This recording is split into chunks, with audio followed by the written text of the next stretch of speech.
Welcome back to Superbly Said Advanced English Vocabulary and Phrases. Absolutely. And before we begin, today's material is derived from a SpeakDuo lesson. You can go to SpeakDuo.com to meet new people from around the world who are practicing English on video calls to become more confident with their speaking abilities. Right, and we are diving straight into the idioms today. So the mission today is exclusively for advanced English learners aiming to master nuanced phrasing. We're getting right to the vocabulary. Yeah, totally. And we're starting with this first section, which is all about evading work and plans, like the great escape. Oh, yeah, getting out of responsibilities. Exactly. So the first phrase here is to bunk off, which, means to secretly skip school or required work. Right, and I think the best comparison here is to the phrase taking a day off. Which is pretty common, yeah. Very common.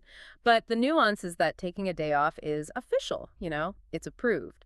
While bunking off definitely implies secrecy and, well, rule breaking. Oh, I see, like you're sneaking around. Exactly, you're not supposed to be gone. So, for example, if you were doing an IELTS speaking part 2 response, you could say something like, feeling overwhelmed, I bunked off afternoon classes and visited a museum with friends instead. That's a perfect IELTS example. It shows you really grasp the colloquial nature of it. Right. And in a workplace setting, it's very hushed.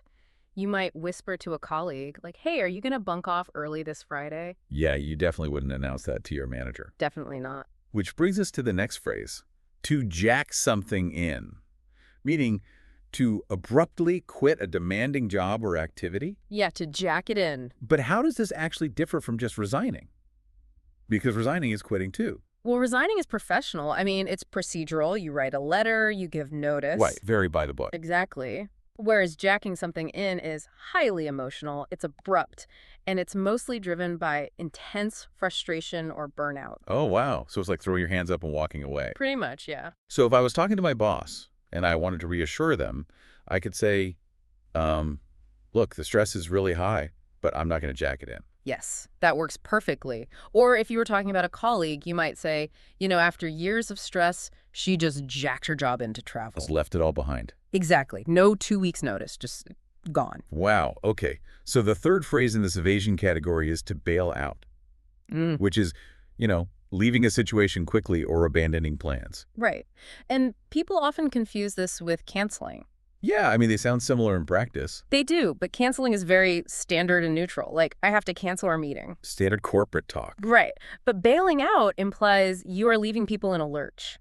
Like, you are making a last-minute escape from a commitment. Oh, I hate when people do that. So a casual work example might be, I had to bail out of the Friday team lunch because a deadline popped up. Exactly. It acknowledges that you dropped out at the last second and probably inconvenienced people. Got it. Okay, so moving from abandoning plans to literally getting out of Dodge, like physical and social evasion phrases. It's like response, yeah. Yeah. Huh. So phrase 4 is to leg it, to run away very quickly from danger or trouble. And the comparison here is sprinting. Right, like running fast on a track. Exactly. Sprinting is just athletic speed, for fitness or sport. But legging it specifically implies fleeing from trouble or an awkward situation. So it has a reason behind it, like Yeah. escaping. Yes, very context dependent. Okay, so another IELTS Part 2 example. You could say, when the sudden heavy rain started, we had to leg it to find shelter under a cafe awning. That's a great visual. You weren't exercising, you were desperately running from the rain. I've definitely had to leg it in the rain before. We all have. So phrase 5 is almost the opposite of that loud running. It's to make oneself scarce, meaning to quietly and quickly leave an uncomfortable place. Right. And you might compare this to excusing oneself. Right, like saying, excuse me, I need to go. Exactly, which is polite and draws attention to the fact that you're leaving. But making oneself scarce is stealthy. I mean, it's intended to entirely avoid conflict. So you just sort of vanish. We vaporize, yeah. So a workplace example would be when the manager started arguing, I decided to make myself scarce and grabbed a coffee. Perfect. You saw the drama and you ghosted. I love that. Okay, phrase 6 is to chicken out, deciding not to do something because of fear. A classic idiom. But wait, is this really just changing your mind? Like, how is it different? Well, changing your mind is totally neutral. You can change your mind about what you want for lunch. Oh, true, yeah. But chickening out specifically admits that fear Nerves or self-consciousness was the stopping factor. It's an admission of fear. Oh, I see. You're owning up to being scared. So like a conversation with a colleague, you could say, I was going to volunteer to lead the presentation, but I chickened out at the last second. Exactly. You didn't just decide not to do it, you let your nerves win. Yeah, that happens to the best of us. Okay, let's transition to section 3, which is mental blips and quick judgments. Moving from physical escape to mental escape. Right, how our brains handle sudden stress. So phrase 7 is to draw a blank, which means to be unable to remember something at that exact moment. And the nuance here is comparing it to forgetting entirely. Like losing the memory forever. Yeah, if you forget something, it might be permanent. But drawing a blank is this temporary, frustrating mental block right in the moment. The information is there, you just can't access it. Oh man, that is the worst feeling. Especially in an interview. Like I was in the interview, and when they asked for the old project name, I completely drew a blank. Yes, exactly. The stress just wipes the whiteboard clean for a second. Yeah, horrible. Okay, phrase 8 is to be iffy, meaning to seem doubtful, risky, or of poor quality. Iffy is a great word. So I would usually just compare this to being uncertain. You could, but uncertain is very formal. It's objective. Right, like data can be uncertain. Exactly. While iffy relies more on a gut feeling. It's colloquial skepticism. Ah, I get it. So speaking to a boss, you might say, the timeline for this new project looks a bit iffy. We should double check the details. Right. It's a soft, diplomatic way of saying you have a bad feeling about it. Very useful. So phrase 9 is to jump to conclusions, which is forming a quick judgment without knowing all the facts. And we can compare this to making an assumption. Which we do every day, right? We have to. But jumping to conclusions implies a hasty, often negative and flawed leap in logic before you've heard both sides. You're just skipping to the worst case scenario. Pretty much. So giving advice to a coworker, I could say, hey, let's not jump to conclusions about why the client hasn't replied yet. They might just be busy. That's a really supportive way to use it, yeah. Calming someone down. Okay, section 4, consequences, confrontations, and confessions. Because if you make a quick, poor judgment, there are consequences. There always are. So phrase 10 is intense. To tear a strip off someone. To angrily and severely criticize someone for a mistake. It's very vivid. And you'd compare this to giving constructive criticism. Oh boy, they are not the same at all. No, not at all. Constructive criticism is helpful. It's calm. Tearing a strip off someone is an angry, severe, and purely punitive dressing down. It's basically just yelling. So workplace gossip, the director tore a strip off the team after they missed the critical deadline. Exactly. It means it was a brutal, humiliating meeting. Yikes. So phrase 11 is much nicer. To let someone off, meaning to not punish someone for a wrongdoing. Right, and people often confuse this with forgiving. Oh, because they both involve not holding a grudge. Well, that's the thing. Forgiving is an emotional, personal release. You let go of the anger. Letting someone off is strictly about waiving a disciplinary action or a penalty. They might still be mad at you. Oh, so you skip the punishment, but maybe not the anger. Exactly. So talking to a colleague, you'd say, I forgot the file, but because it was my first time doing the task, the manager let me off with a warning. Right. The manager might have been annoyed, but you didn't get officially punished. That makes total sense. So phrase 12 is to own up, admitting responsibility for a mistake. But wait, how does this differ from confessing? That's a really important distinction. Confessing sounds like a major crime, right? Yeah. Like a deep moral failing. Like in a police station. Right. Whereas owning up is for taking responsibility for everyday operational mistakes. Much lower stakes. Exactly. So speaking to a boss, I need to own up to sending the wrong report earlier today. Yes. It shows maturity without sounding like you committed fraud. Right. Okay, phrase 13 is to let off steam, meaning to release strong emotions safely. And the comparison here is venting. I say venting all the time. We all do, but venting is usually verbal complaining, like talking to a friend.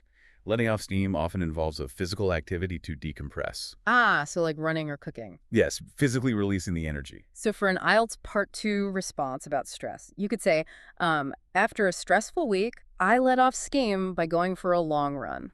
All right, on to section 5. Secrets and shadows. We're moving from admitting mistakes to hiding them. The dark side of the workplace. Seriously. Phrase 14 is to cover your tracks, to hide actions or evidence.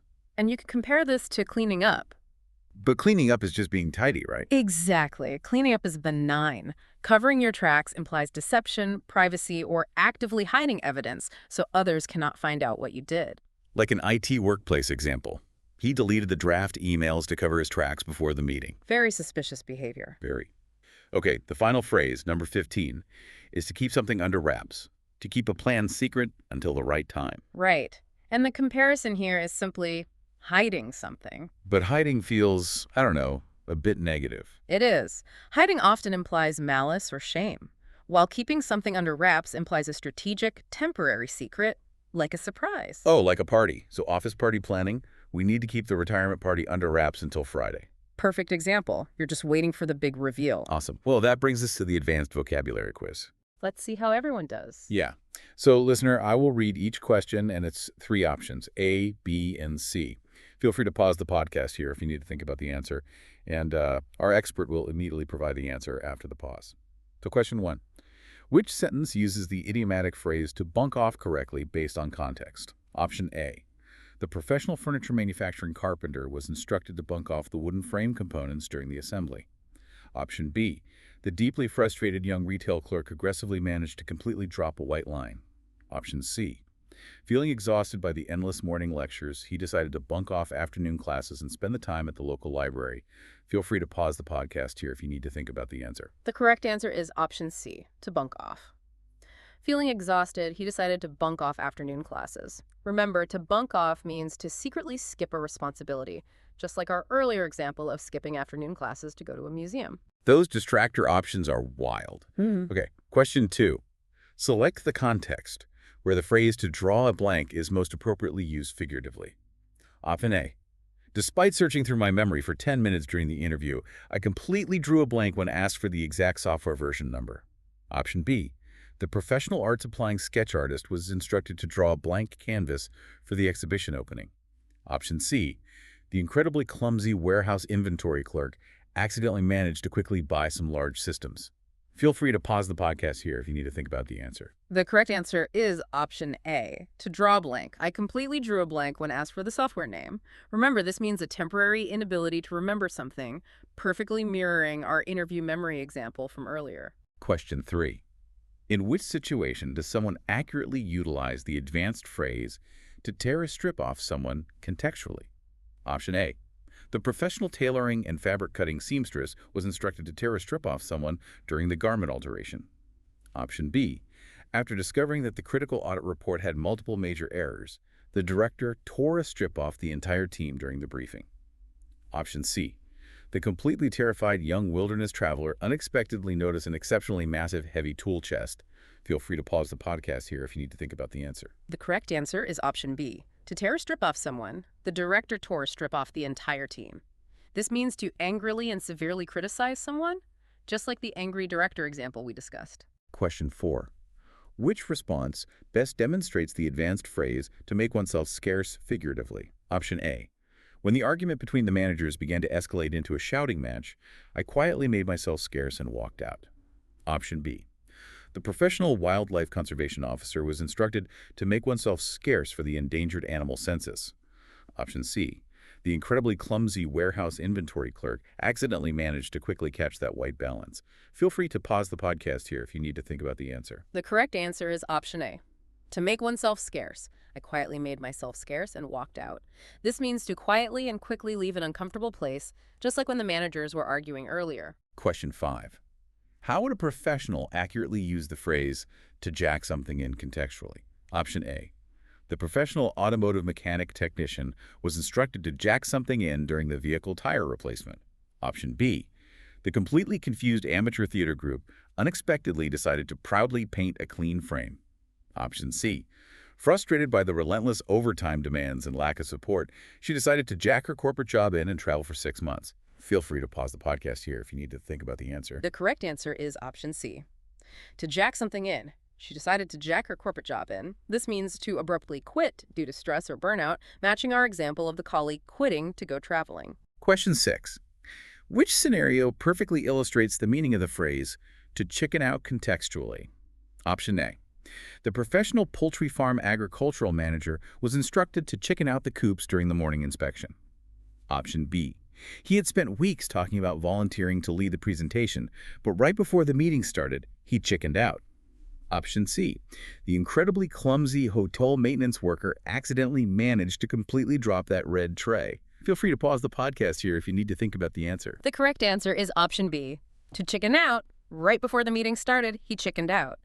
This means to let fear stop you from doing something, just like the example about volunteering for a presentation. Question 7. Which sentence accurately utilizes the advanced phrase to cover your tracks contextually? Option A. Before modifying the shared server configuration files, the administrator made sure to cover his tracks by backing up the logs. Option B. The professional winter sports tracking guide was instructed to cover your tracks in the fresh snow after the ski tour. Option C.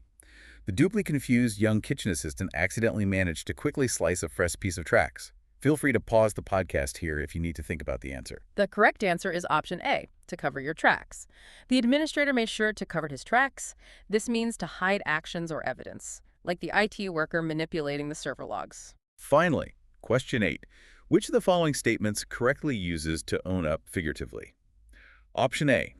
The professional real estate property deed notary was instructed to own up the documents during the signing. Option B. After realizing she had accidentally sent the wrong report to the client, she immediately owned up to the mistake to her manager. Option C. The deeply confused young bakery assistant accidentally managed to quickly slice and own up. Feel free to pause the podcast here if you need to think about the answer. The correct answer is option B, to own up. She immediately owned up to the mistakes. This means to take responsibility for an error, exactly like our example of admitting a mistake with the report to your boss. Amazing. Well, I hope everyone did well on that quiz. Some of those options were pretty funny. They definitely test if you actually know the context. But I want to leave you all with a final thought to mull over. Notice how many of these advanced idioms paint a vivid physical picture of our psychological instincts. Oh, that's true. Yeah, I mean, when we are stressed, we don't just leave. We physically leg it or we make ourselves scarce. When we hide things, we literally think about footprints in the mud, covering our tracks. It's very visual. It is. Mastering these phrases isn't just about vocabulary. It's about understanding the very human instinct to fight, flee, or hide. Next time you feel stressed at work, ask yourself, are you about to jack it in or just let off some steam? That is such a great way to look at it. Well, thank you all for joining us on this deep dive. These advanced phrases are going to be so valuable for your English journey. We hope you enjoyed it, and we will see you next time.